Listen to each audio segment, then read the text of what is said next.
Assalamualaikum warahmatullahi wabarakatuh. Saya Lulu Khairiyah, NIM 430 2018 Di sini saya akan menjelaskan mengenai analisa kegiatan ibadah di Masjid Salam Solihin, Desa Karangpulau, Kecamatan Putri Hijau, Kabupaten Bengkulu Utara, Provinsi Bengkulu selama pandemi COVID-19 tahun 2020. Guna memenuhi tugas mata kuliah Problem Solving and Decision Making dengan dosen pengampu Bapak Mustolik Alwi, MPD. Analisa yang saya buat adalah mengenai pengaruh-pengaruh yang disebabkan oleh pandemi COVID-19 terhadap ibadah pada bulan Ramadan pada Hari Raya Idul Fitri.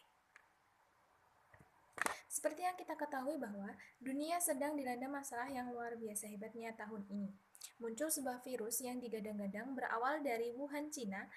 Virus ini muncul pertama kali pada akhir tahun 2019 dan menyebar di seantero Cina. Banyaknya korban yang berjatuhan sehingga membuat pemerintah dan tenaga medis kewalahan. Tak sedikit dari mereka yang menjadi korban dari virus corona. Bahkan ada yang menganggap bahwa virus corona ini merupakan strategi untuk mengurangi populasi penduduk. Tak sedikit negara-negara di dunia yang memiliki beberapa cara untuk memutus rantai penyebaran virus corona, mulai dari physical distancing, pembatasan sosial berskala besar atau PSBB, isolasi mandiri, pelarangan mudik,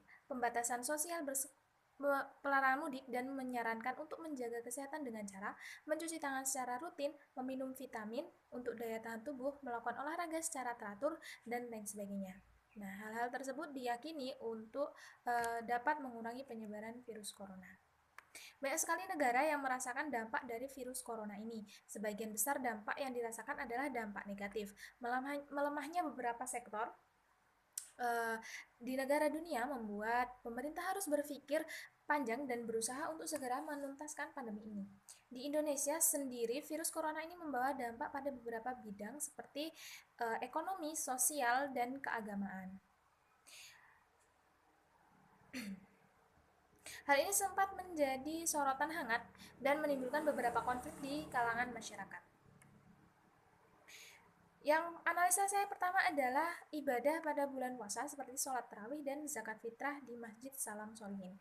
Berdasarkan rapat yang dilaksanakan oleh pihak desa dengan mengundang pihak kesehatan, keamanan, pihak pengurus masjid di Desa Karangpulau, maka keputusannya adalah boleh melaksanakan ibadah selama bulan Ramadan namun dengan melaksanakan protokol kesehatan sesuai dengan instruksi pemerintah. Hal ini disambut baik oleh masyarakat dan pengurus masjid, tak terkecuali oleh pengurus Masjid Salam Solihin. Meski harus melakukan beberapa persiapan ya untuk melaksanakan ibadah dan terbilang sedikit rumit, namun tidak mengurangi antusiasme pengurus masjid dan juga warga sekitar Masjid Salam Solihin. Saat sholat tarawih, pengurus masjid menghimbau kepada para jamaah untuk memakai masker, mencuci tangan sebelum memasuki area masjid, dan menjaga jarak, serta tidak diperkenankan untuk bersalam-salaman.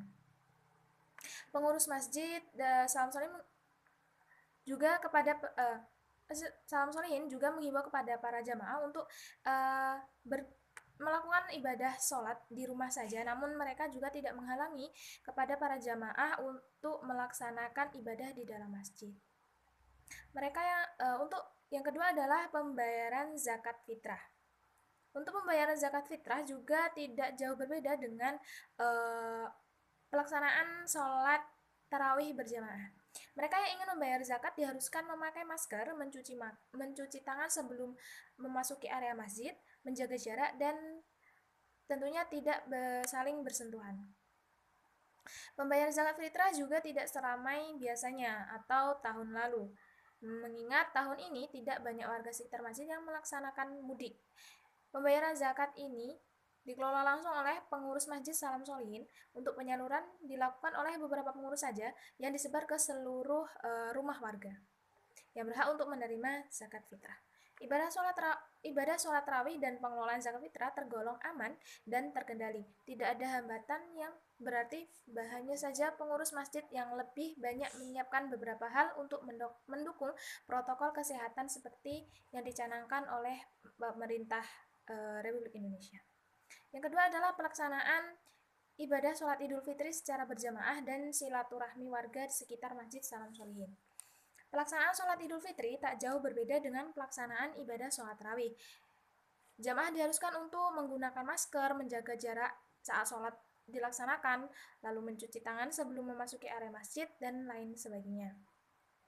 Mereka juga diharuskan untuk tidak melaksanakan salam-salaman ketika sholat Idul Fitri telah selesai. Pihak pengurus masjid juga telah mempersiapkan beberapa hal untuk mendukung protokol kesehatan ketika sholat Idul Fitri dilaksanakan, seperti menyediakan tempat cuci tangan, menyediakan air bersih, serta menyediakan beberapa pasukan keamanan untuk berjaga di lingkungan masjid. Untuk acara silaturahmi juga tak banyak dilakukan oleh warga, hanya beberapa rumah saja yang disinggahi, seperti rumah kedua orang tua atau juga melaksanakan nyekar di pemakaman. Setelah itu banyak yang tidak melakukan silaturahmi secara langsung, namun banyak yang melakukan silaturahmi secara online menggunakan smartphone masing-masing. Tak sedikit masyarakat yang nekat untuk berkunjung ke rumah saudara mereka yang di luar desa Karangpulau, namun mereka juga telah melewati pos penjagaan di ujung desa dengan mengecek suhu badan dan menyemprotan disinfektan. Kesimpulannya adalah di Desa Karangpulau, khususnya di Masjid Salam Solihin, masih diperbolehkan untuk melaksanakan sholat Hari Raya Idul Fitri dan sholat tarawih berjamaah, karena Desa Karangpulau sendiri merupakan lokasi yang masih aman dari virus corona dan tidak ada yang positif virus corona. Mungkin hanya itu yang dapat saya sampaikan, kurang lebihnya saya mohon maaf. Wassalamualaikum warahmatullahi wabarakatuh.